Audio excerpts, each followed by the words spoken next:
Hi there, BookTube! My name is Christina and today I'm here with a little bit more of a chatty video, something similar to the ones that I've already done before.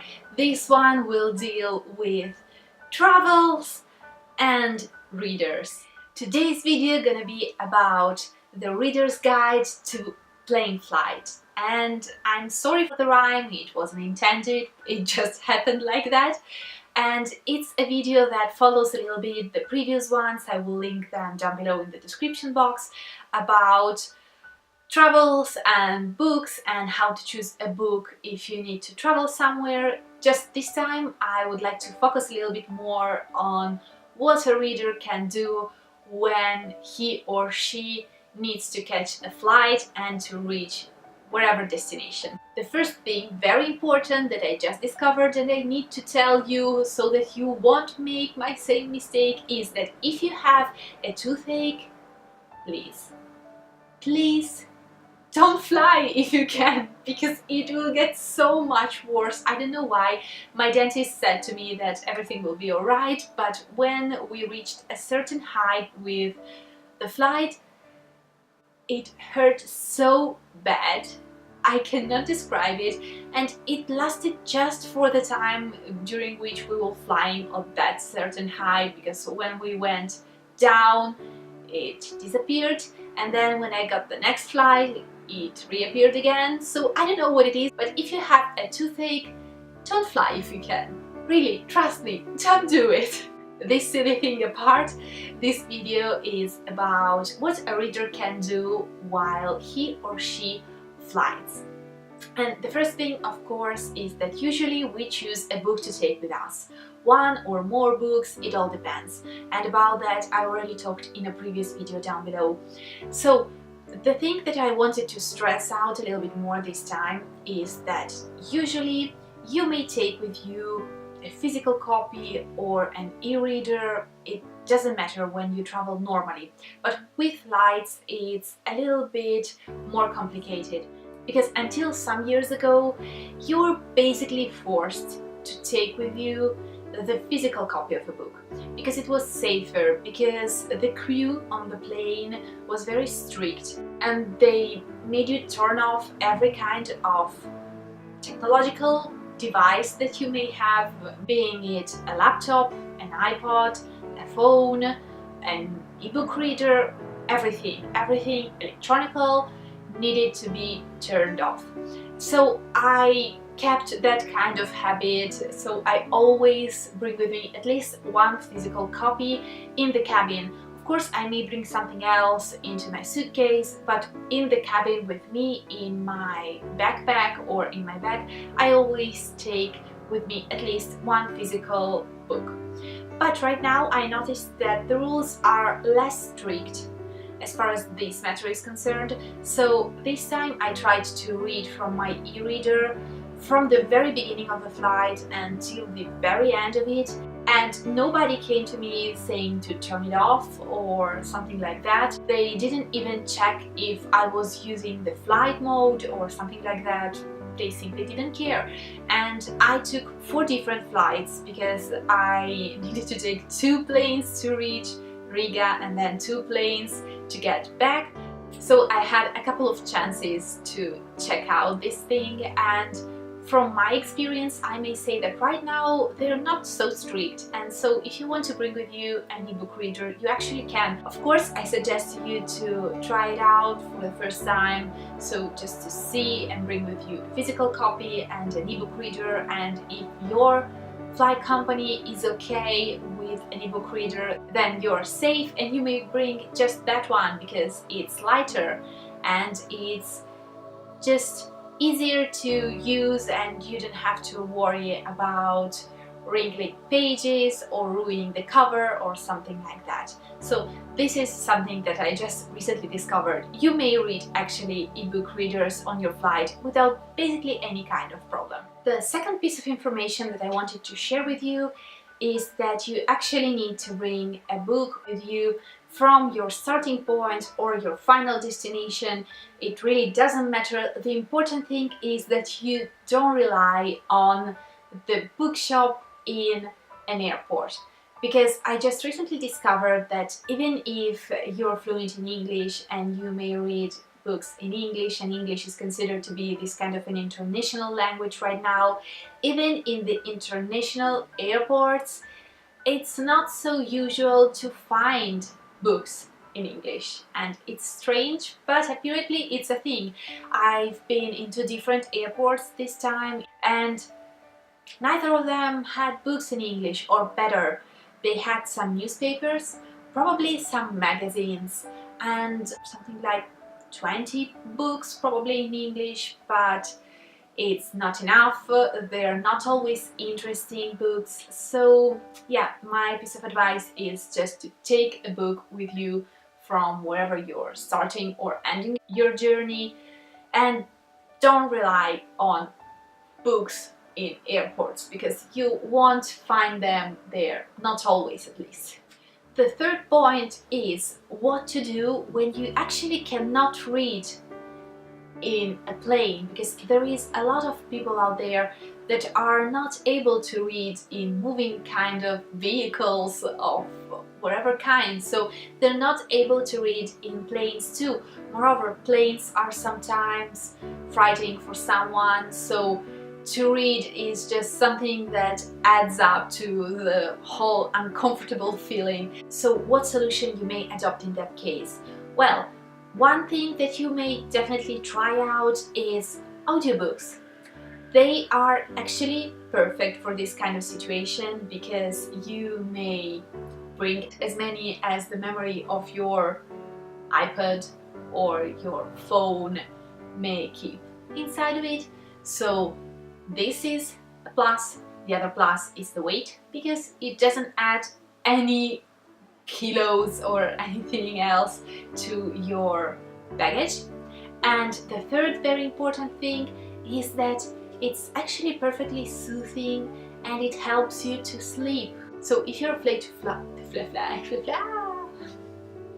so if you're afraid to fly, or if you prefer to just sleep a little bit so that the flight will be shorter and so on, audiobooks are perfect for that, because even if you don't tend to fall asleep while listening to audiobooks in normal life, you have to consider that in a plane you're forced to stay still and to basically don't do anything, so you are far more inclined to fall asleep.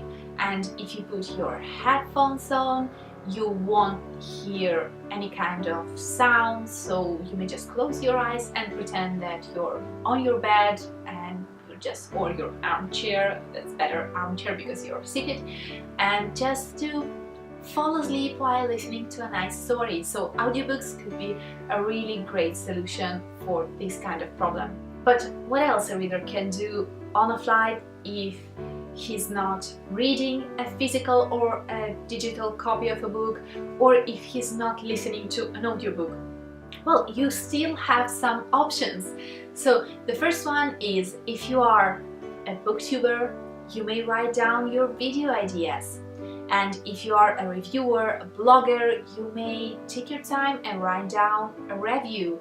Or you may just, if you're simply a reader and you don't have a blog or a channel, you still may take your time and to just sit down, think about the books that you've read, and start and write something about the books that you love the most in this year, or something like that.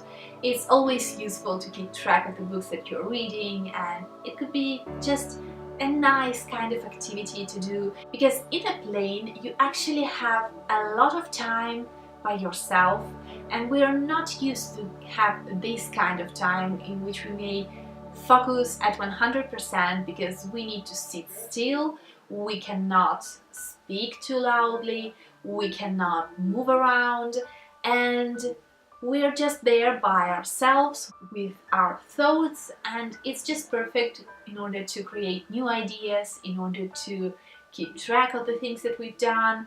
It's just a perfectly peaceful moment, so you may definitely use your time like that. The next activity is actually something that a lot of us used to do, and I hope that a lot of you is still doing. I started, I can't even remember when, but the most vivid memory about it is when I was in kindergarten and we had that kind of a nap time in which you're forced to sleep, but I was never able to sleep during day, so I basically stayed awake in my bed, and fortunately my bed was near to a window, a huge window, and I was laying down there and just watching the clouds pass by and trying to imagine all these kind of adventures and to give shapes to clouds and to give their names.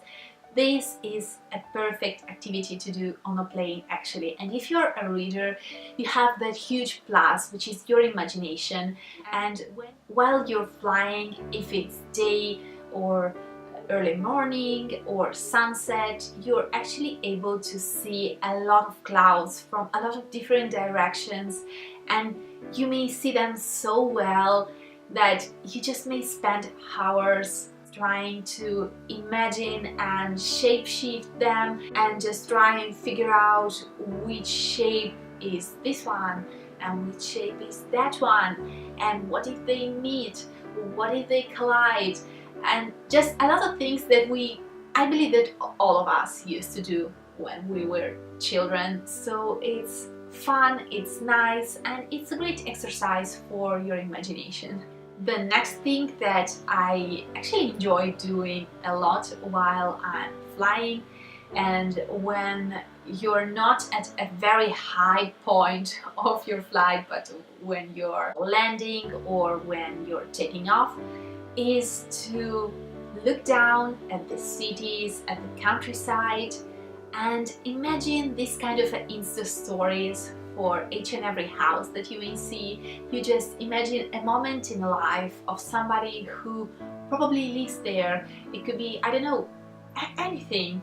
A reader who runs to the postman because his mail just arrived, or it could be a wife that's waiting for her husband because it's their anniversary and she's getting ready, or it could be what kind of song is listening with that small little black car that's going on that road.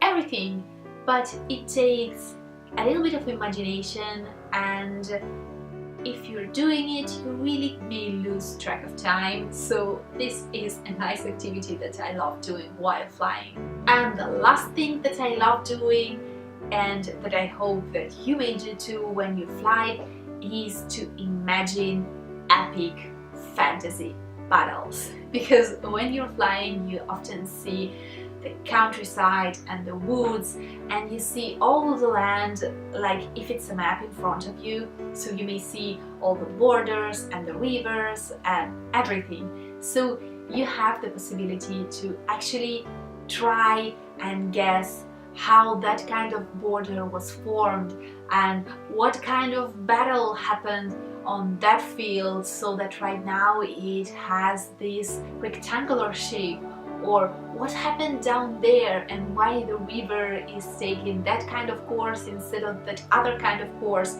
It's just something that I love doing. So basically, as you may see, I love exercising my imagination because I believe that it's like a muscle and you need to exercise it, and it actually helps me to relax and to feel comfortable in a plane, because while I'm traveling with my imagination too, and this is something to which I'm pretty used. So this is some of my tips. I hope that this video was somehow useful and a little bit interesting, and if you have some things that you yourself do while flying, please let me know down below. I will be definitely interested in it. Of course, I avoided some of the most usual things like watching TV series or a movie or simply listening to music because I want it to be reader related somehow.